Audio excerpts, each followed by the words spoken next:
नमस्कार दोस्तों वर्तमान समय में नरेंद्र मोदी सरकार को देख करके आपके मन में यह सवाल जरूर उत्पन्न होना चाहिए कि आखिरकार इस भारत देश को चलाने के लिए संविधान है या फिर नहीं है, या फिर ये कहे कि वर्तमान सत्ता ने इस बात को मान लिया कि देश की जनता ने उसको चुना है, तो फिर क्या संविधान और क्या नियम कायदे जैसे मन चाहे वैसे इस भारत देश को चलाएगी, क्योंकि देश की जनता ने उसको चुना है। जबकि वह संविधान की शपथ लेकर के सत्ता तक पहुंचती है, और इस दौर में तो संविधान में लिखे हुए जो भी शब्द हैं उस शब्दों का कोई मतलब, कोई मोल बचा ही नहीं। क्या ऐसी व्यवस्था में इस भारत देश आकर खड़ा हो चला है? आप भी इस बात को सोच रहे होंगे कि आखिर इतनी गंभीर परिस्थिति इस भारत देश के भीतर कैसे उत्पन्न हो गई, क्योंकि ये सारे सवाल तो बार बार इस भारत देश के भीतर विपक्ष की राजनीति करने वाले नेता उठाते ही रहते हैं। जी हाँ, कि संविधान ताक पर है और इस भारत देश को चलाया जा रहा है। संविधान को ताक पर रखने की कोशिश की जा रही है और इस भारत देश की आम व्यवस्था अपने अनुकूल बनाई जा रही है। ये कहे कि सियासी तौर पर आज इस बात का रास्ता, और शायद ये कहे कि इसके ऊपर बहस हम बिल्कुल भी नहीं करेंगे। जो वर्तमान की परिस्थितियां हैं, उन परिस्थितियों के भीतर मौजूदा सरकार जिस तर्ज पर, जिस अंदाज में काम कर रही है, उसे ही आप केवल समझिए। क्योंकि इस देश के भीतर में करीब करीब संविधान के अंदर जिस चेक एंड बैलेंस की व्यवस्था की गई थी, उसके भीतर लोकतंत्र के तीनों चारों स्तंभ जो हैं वो एक दूसरे के साथ नहीं हैं, बल्कि ये कहे कि इस भारत देश को टिकाए रखने के लिए, और लोकतंत्र का मतलब देश की आम जनता के अनुकूल परिस्थितियों को बनाए रखने के लिए ही काम करते हैं। चाहे वह एग्जीक्यूटिव हो या कार्यकारी हो, चाहे वह विधायिका ही क्यों ना हो, चाहे वह कानून ही क्यों ना हो, न्यायपालिका नहीं, यानी सुप्रीम कोर्ट खुद क्यों ना हो, यानी ये कहे कि न्यायपालिका खुद क्यों ना हो, और चौथे पिलर के तौर पर देश की मीडिया पत्रकार ही क्यों ना हो। लेकिन जब इन परिस्थितियों के भीतर आप आते हैं तो इस भारत देश के भीतर की सत्ता के साथ समूची ब्यूरोक्रेट्स आकर खड़ी हो जाए, समूची नौकरशाही खड़ी हो जाए, तो अगला सवाल उठेगा कि आखिरकार उस ब्यूरोक्रेट्स की भर्ती तो इस भारत देश के उस परीक्षा के जरिए की जाती है जिस परीक्षा लेने वाली संस्था भी अपने आप में स्वस्थ है और स्वायत्तता के साथ वह कॉन्स्टिट्यूशनल बॉडी है, जिसको हम लोग यूपीएससी कहते हैं, यूनियन पब्लिक सर्विस कमीशन। यानी यूपीएससी एक स्वायत्त संस्था है इस भारत देश की, जिसको संवैधानिक ताकत मिली हुई है। उसका सरकार से कुछ लेना देना नहीं है। लेकिन फिर भी दूसरे पल आपके मन में एक सवाल और उत्पन्न होना चाहिए, अगर यूपीएससी में नियुक्ति, चाहे वो चेयरमैन हो या तमाम मेंबर्स हो, उसकी नियुक्ति यदि इस भारत देश के प्रधानमंत्री या फिर प्रधानमंत्री कार्यालय के जरिए अगर उसकी नियुक्ति की जा रही है, तो क्या वह व्यक्ति नियुक्त होने के बाद प्रधानमंत्री या फिर प्रधानमंत्री कार्यालय से हट करके कोई फैसला कर सकता है? बहुत बड़ा सवाल है। कायदा कानून जो कुछ भी कहता होगा, लेकिन जहां से नियुक्ति हुई है उससे हट करके वह सोच भी सकता है क्या? ये पहला सवाल है।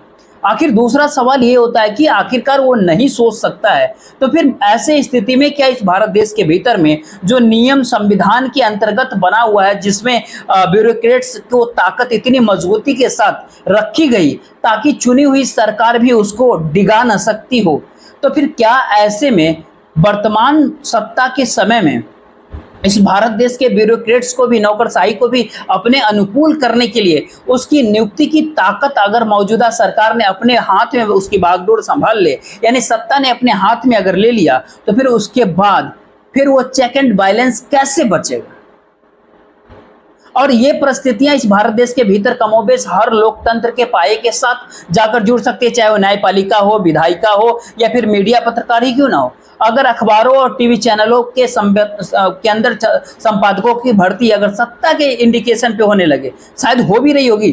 खैर, इस भारत देश के भीतर में जजेस की नियुक्ति और जजेस के ऊपर सहमति देने और न देने की परिस्थिति भी अगर देश के सत्ता के अनुकूल और उसके सोच के हिसाब से अगर चल रही होगी, अगर इस भारत देश के भीतर नौकरशाही ब्यूरोक्रेट जो तमाम संस्थानों में नीतियों को बनाने और उसकी रूपरेखा को तैयार करने की दिशा में काम करती है, अगर वह भी इस मौजूदा सरकार के इशारे पर अगर नियुक्त हो रहे होंगे, तो फिर इस देश में बचा क्या? चेक एंड बैलेंस होगा कैसे? लोकतंत्र बचा क्या?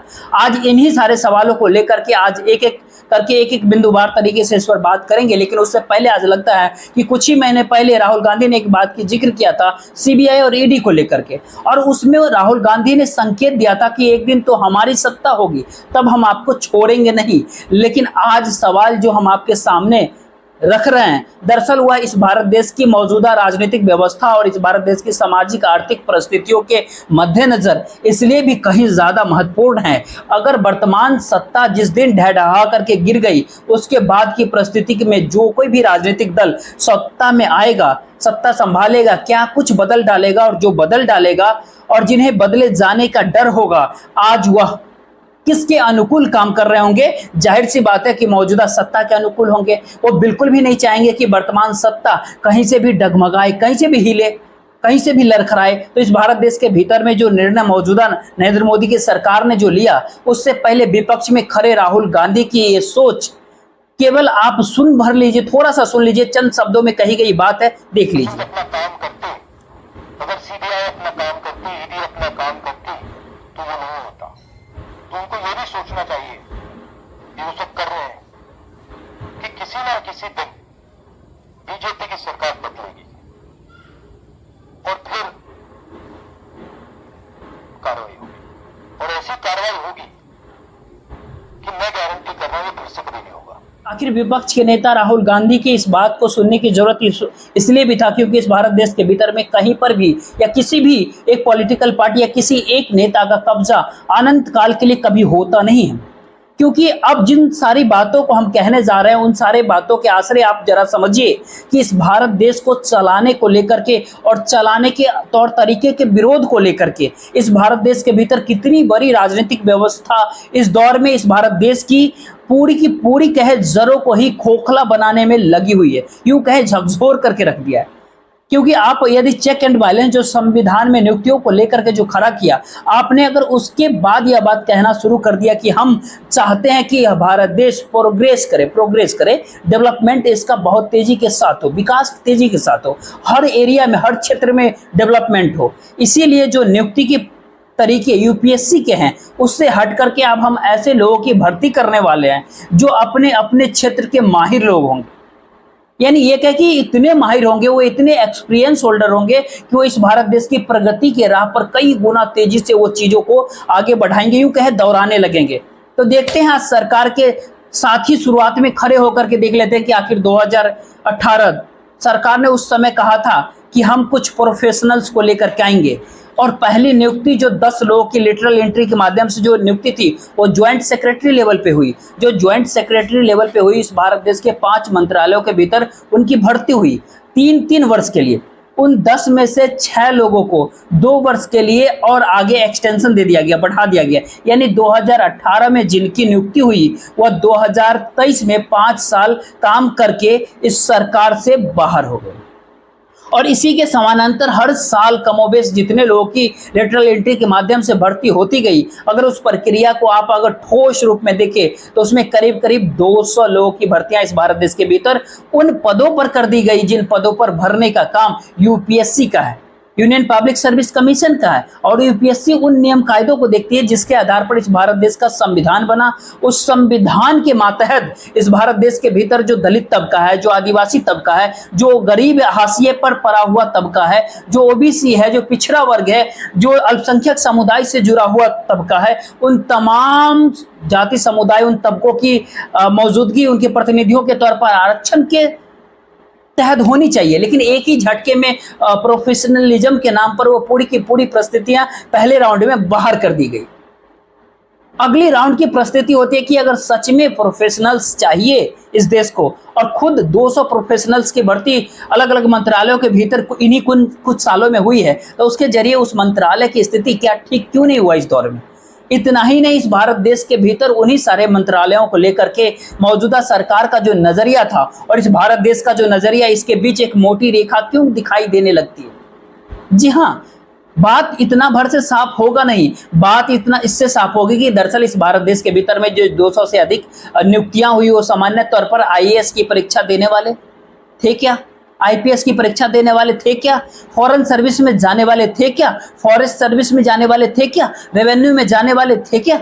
इन तमाम लोगों की परीक्षाएं होती है और उसके साथ साथ इस भारत देश के भीतर में वह पूरा युवा तबका पढ़ाई की तैयारी करता है। तैयारी करने के दौरान कुछ सीटें आरक्षित होती है, उसके भीतर उनका जो मार्क्स आते हैं, उन्होंने कम मार्क्स में उसको वहां पर नौकरी मिल जाती है, या फिर एक इंटरव्यू के दौरान पूरी प्रक्रिया रहती है।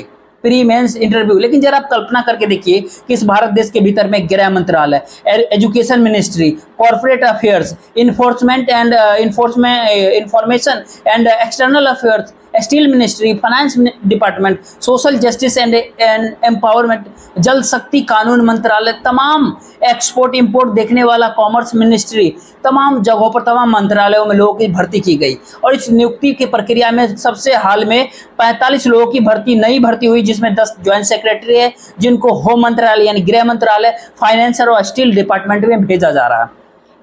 35 ऐसे डायरेक्टर्स हैं जिनको एग्रीकल्चर के भीतर, सिविल एविएशन के भीतर, इंडस्ट्री मिनिस्ट्री के भीतर, इन्फोर्समेंट एंड ब्रॉडकास्टिंग मिनिस्ट्री के अंदर भेजा जाएगा। जिसमें जो ज्वाइंट सेक्रेटरी लेवल के लोग होते हैं उसकी उम्र 40 से 55 होनी चाहिए, 15 वर्ष का अनुभव होना चाहिए, और उनको जो पैसे दिए जाते हैं वो करीब 2,70,000 पेमेंट किया जाता है। इसके अलावा तमाम तरह की सुविधाएं मिलती है, इसके अलावा ट्रांसपोर्ट की सुविधा मिलती है, इसके अलावा घर मिलता है, इसके अलावा तमाम तरह की सुविधाएं उनको मुहैया कराई जाती है। डायरेक्टर पद पर बैठने वाले व्यक्ति तो 2,32,000 मिलते हैं, बाकी तमाम सारी सुविधाएं उनको भी मिलती हैं। उनकी उम्र 35 से 45 वर्ष की होती है। जो डिप्टी सेक्रेटरी लेवल पे होते हैं उनकी उम्र 32 से 40 और उनको मिलता है 1,52,000। इसके अलावा दिल्ली जैसी जगह पर घर भी मिल जाता है, गाड़ी भी मिल जाता है, कामकाज करने के लिए सहायक भी मिल जाता है। ये सारी चीजें अपने तौर पर चलती रहती है। साल दर साल अगर इस चीज को देखिएगा, जो 200 नियुक्तियां होती है, हमने आपको कहा कि 10 जून 2018 से इस प्रक्रिया की शुरुआत हुई। हमारे देश में 10 ज्वाइंट सेक्रेटरी की नियुक्त होती है, फिर मई में शुरुआत होती है, मई में करीब 45 लोगों की भर्ती की जाती है। फिर उसके बाद 2020 में भर्ती होती है, करीब 16 लोग पहले राउंड में, 18 राउंड दूसरे राउंड में, तीसरे राउंड में 31 लोग। 2021 के भीतर 35 भर्तियां अक्टूबर के महीने में की जाती है। 3 ज्वाइंट सेक्रेटरी होते हैं, जो 19 डायरेक्टर होते हैं, 9 डिप्टी सेक्रेटरी होते हैं, फिर 33 की और अधिक भर्ती की जाती है। इसमें 8 ज्वाइंट सेक्रेटरी होते हैं, 16 डायरेक्टर्स होते हैं, 2 डिप्टी सेक्रेटरी होते हैं। बात निकलते निकलते 2024 तक आ जाती है, जहां इस दौर में 45 लोगों की और नियुक्ति, 45 लोगों की और भर्ती इस दौर में सामने निकल करके आई है। इस भारत देश के भीतर की परिस्थिति में थोड़ा देर के लिए विपक्ष के राजनेता को भूल जाइए। वो राहुल गांधी कुछ कह रहे हो, विपक्ष की कोई व्यक्ति कह रहा कुछ, जो कह रहा आरक्षण की परिस्थिति। हम आज इस बात पे आपसे जिक्र करने आए हैं कि दरअसल इन सारे लोगों की नियुक्ति क्यों हुआ। क्या एक आरोप वाकई सही ठीक है कि वो प्रोफेशनल्स नहीं बल्कि वो स्वयंसेवक है? क्योंकि इस भारत देश के प्रधानमंत्री खुद आरएसएस से जुड़े रहे हैं, वो प्रचारक रहे हैं। प्रचारक का मतलब ये होता है कि भारत देश भर में घूमना और संघ की पूरी जो थ्योरी है उसको आम लोगों के सामने रखना, लोगों से संवाद बनाना, लोगों से मिलना। ऐसे लोग प्रचारक जो होते हैं वो 24 घंटे 7 दिन वो इस भूमिका में रहते हैं। और इस भारत देश के भीतर में जितने भी मंत्री हैं उसमें ज्यादातर जो भारतीय जनता पार्टी से जुड़े हैं वो तभी स्वयंसेवक रहे होंगे। जरा उन पन्नों को पलट के देखिएगा तो इसके बाद एक सवाल आपके मन में उठेगा कि आखिर इस भारत देश के विदेश मंत्री तो आरएस से जुड़े हुए ने। जयशंकर तो विदेश मंत्रालय था और वो तो उस ब्यूरोक्रेट से निकल के आए थे, उनको विदेश मंत्रालय थमा दिया गया। जैसे जयशंकर अर्बन तेल मंत्रालय दिया गया था, अर्बन में एक मंत्रालय। उन सारे परिस्थितियों में उन्होंने उन मंत्रालय में क्या किया? क्या सच में इस भारत देश में स्मार्ट सिटी को लेकर के जो काम हो रहा था, आपको इस देश में कोई एक स्मार्ट सिटी नजर आया? इस देश में विदेश मंत्रालय को लेकर के भारत की दुविधा जो अंतर्राष्ट्रीय मंच पर जो अपनी विदेश नीति को लेकर के हो चली है, वो चेक एंड बैलेंस करने में इस तरह से लग गया कि इस भारत देश के भीतर के चेक एंड बैलेंस को वह भूल ही गया। यहाँ पे 2-3 बातें आपके मन में शुरुआत में जरूर होना चाहिए कि क्या सरकार जो भर्ती कर रही है यूपीएससी के अंतर्गत जो होना चाहिए था, स्पेशलाइजेशन के नाम पर, प्रोफेशनल्स के नाम पर, उन सारे नियुक्तियों से इस भारत देश में उन मंत्रालयों की स्थिति क्यों नहीं सुधरा? जी, अगला सवाल, क्या वो प्रोफेशनल्स के नाम पर क्या इतना वक्त वो केवल काम कर रहे थे? इससे हट करके कुछ भी नहीं था और इसीलिए वह स्वयं सेवक यानी आरएसएस के करीब थे, तो फिर उनकी नियुक्ति कर दी गई। यहीं पे अगला सवाल होता है कि सबसे महत्वपूर्ण, सबसे बड़ा सवाल कि क्या उनको अपने कामकाज उस प्राइवेट सेक्टर के भीतर थे जिस प्राइवेट सेक्टर कॉरपोरेट के जरिए पहचान पाता है।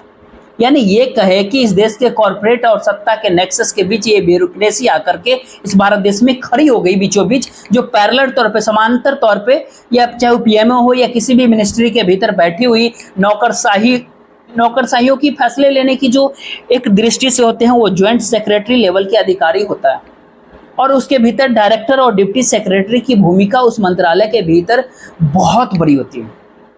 और ये कॉरपोरेट से निकल करके, प्राइवेट सेक्टर से निकल करके सरकार के साथ जुड़े, तो इनके मन में, इनके जहन में उस कॉरपोरेट की तरह सरकार को चलाना था, या फिर ये कहे कि उस कॉरपोरेट और सरकार के बीच एक, कहते हैं ना, एक रास्ता बनकर, एक पुल बन करके कॉरपोरेट को फायदा पहुंचाना था और सरकार के लिए एक फंडिंग करानी थी। जो राजनीतिक फंडिंग जो इस दौर में बार बार निकल करके आई, जो पूरे इलेक्टोरल बॉन्ड ने इस भारत देश के भीतर में पैसे को लेकर के सबसे बड़ा झोल झाल और सबसे बड़े फ्रॉड काम कैसे होता है, जिसको सुप्रीम कोर्ट को कहना पड़ गया कि ये टोटली अनकॉन्स्टिट्यूशनल यानी असंवैधानिक है, क्या उसकी रूपरेखा यही लोग तैयार करते हैं? आप कहिएगा नहीं नहीं, कॉर्पोरेट का व्यक्ति इस तरीके से तो नहीं काम करता होगा। तो फिर आपके सामने एक ही बात कहते हैं जो आपके तुरंत आपके मन में वो बात आ जाती है, माधवीपुरी भुज से भी चीफ ये एक इनके साथ पहले काम करती थी, जो अडानी की कंपनी में काम करती थी। अंबानीज और अडानी के साथ इनका जुड़ाव पुराना कॉर्पोरेट के साथ काम करने का रहा। सेबी का चेयरमैन इससे पहले हमेशा आईएएस अधिकारी होता था, वो रिटायर्ड आईएएस होता था। पहली बार नॉन आईएएस व्यक्ति को कॉर्पोरेट और प्रोफेशनलिज्म के नाम पर लाया गया और एक ही झटके में ये बात पता चला कि पूरा शेयर मार्केट, पूरा शेयर बाजार जिसकी निगरानी का काम सेबी के हाथ में होता है, सेबी भी उस शेयर बाजार में उसी सट्टेबाजी और मैनिपुलेशन के उस हिस्से में जाकर के अपनी कमाई के साथ जुड़ गया है जो कि उसकी निगरानी में होना था। यानी ये कहे कि उसको निगरानी करके पकड़ना था, लेकिन जब वही खिलाड़ी बन गया, प्लेयर बन गया, तो फिर बचा क्या? इस भारत देश के भीतर में वो तमाम लोग जो किसी न किसी तरीके से शामिल हुए होंगे, आज लगता है उन सारे मंत्रालयों के भीतर आपको एक बार झांक कर देखना चाहिए। बात मसलन चीन को लेकर के बड़ा सवाल इस दौर में आके खड़ा होता है। ये आज नहीं, डोकलाम के समय से खड़ा हुआ। डोकलाम के वक्त 3 बड़े ज्वाइंट सेक्रेटरी लेवल के अधिकारियों की नियुक्ति इस भारत देश के एक्सटर्नल अफेयर मिनिस्ट्री के अंदर हुआ। 4 अन्य लोगों की नियुक्तियां जो एक्सपोर्ट इंपोर्ट का काम कॉमर्स मिनिस्ट्री के अंदर देखते हैं, उसके भीतर भर्ती होती है। अब ऐसे में आप देखिएगा पूरे भारत देश के भीतर नारा एक लगता रहा कि चीन के साथ संबंध हमारे ठीक नहीं है और उसकी पूरी इकोनॉमी, हमारे इकोनॉमी को डिस्ट्रॉय किया है, तो ऐसे में हम उसको फायदा कैसे पहुंचाएंगे? हम केवल एक हिस्सा सुनते, इलेक्ट्रॉनिक यानी चीन से जो इलेक्ट्रॉनिक चीजें भारत आता है, इलेक्ट्रॉनिक वो 2019 में ये करीब $6 बिलियन का माल चीन से आता है, इलेक्ट्रॉनिक सामान। उसके बाद डोकलाम की घटना हो गई। डोकलाम की परिस्थितियों को समझते समझते कोई भी सवाल कर सकता है कि आज भी चीन के साथ जो हमारे देश के संबंध है, तो क्या इलेक्ट्रॉनिक फलाना टिलाना मामला खत्म हो गया? ये फिर बढ़ गया। सवाल होता है कि 2019 में $6 बिलियन यानी 50,000 करोड़ रुपया का इलेक्ट्रॉनिक सामान चीन से भारत आता था।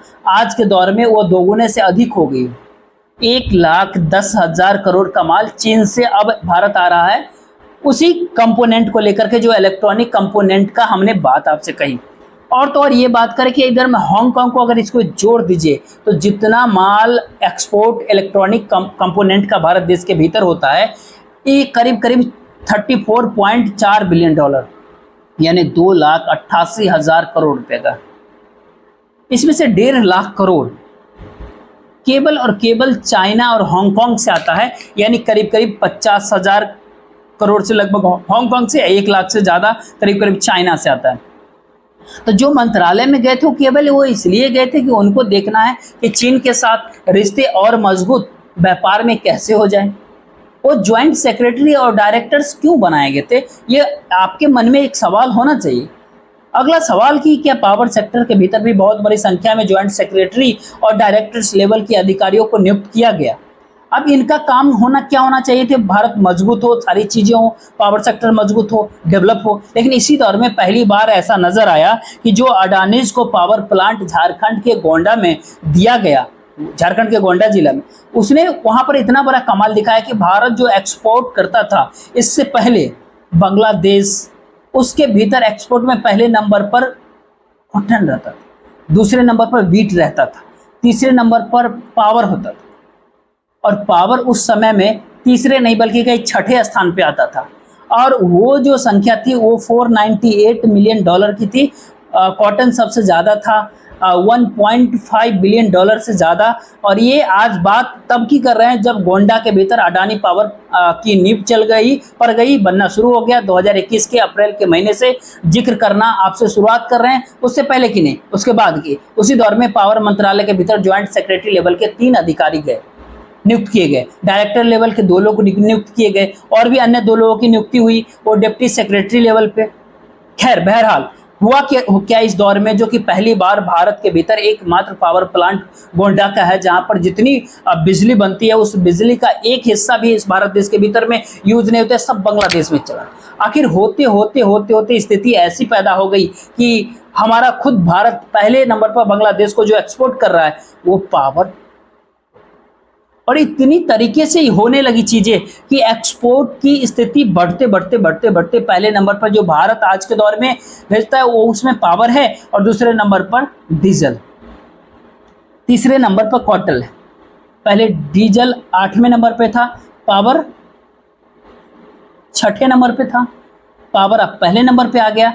और ये जो पूरा एक्सपोर्ट जो होता है इसकी जो संख्या है उसको भी आज लगता है देख लेना चाहिए। भारत जो कुल बांग्लादेश को एक्सपोर्ट कर रहा है वो $11 बिलियन का है, यानी ये कहे कि 97,000 करोड़ रुपया का।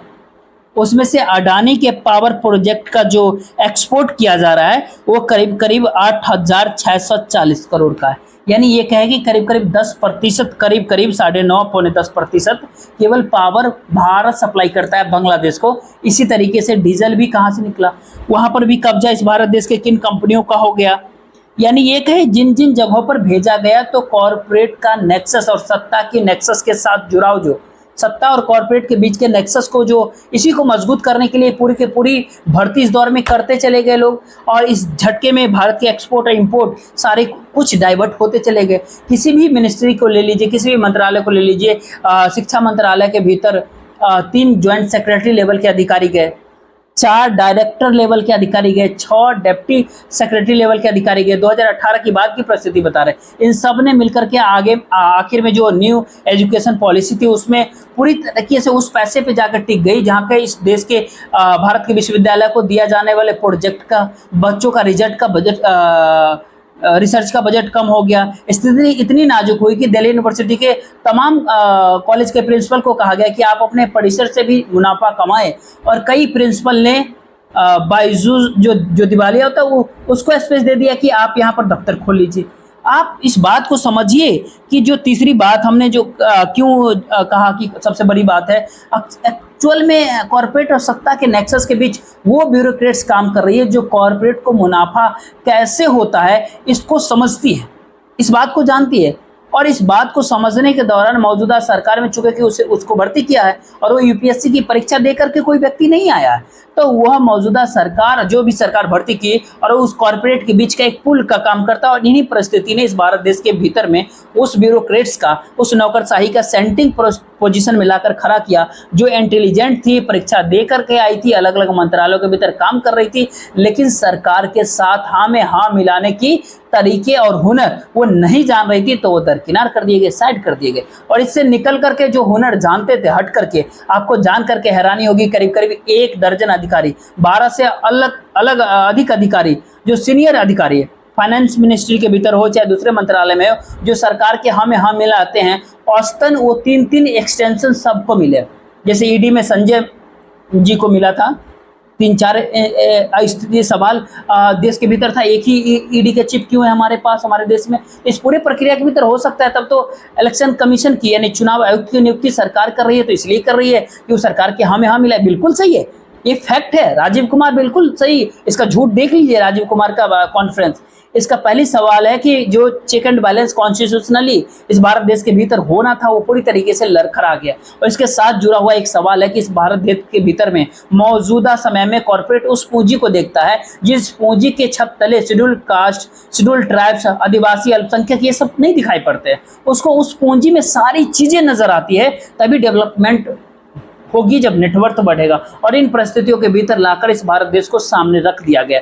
और भारतीय जनता पार्टी की मुश्किल हालात अब ये है कि वह इस भारत देश के भीतर में जाति की राजनीति को उसने किस रूप में शुरुआत किया, ये किसी से छुपा हुआ नहीं।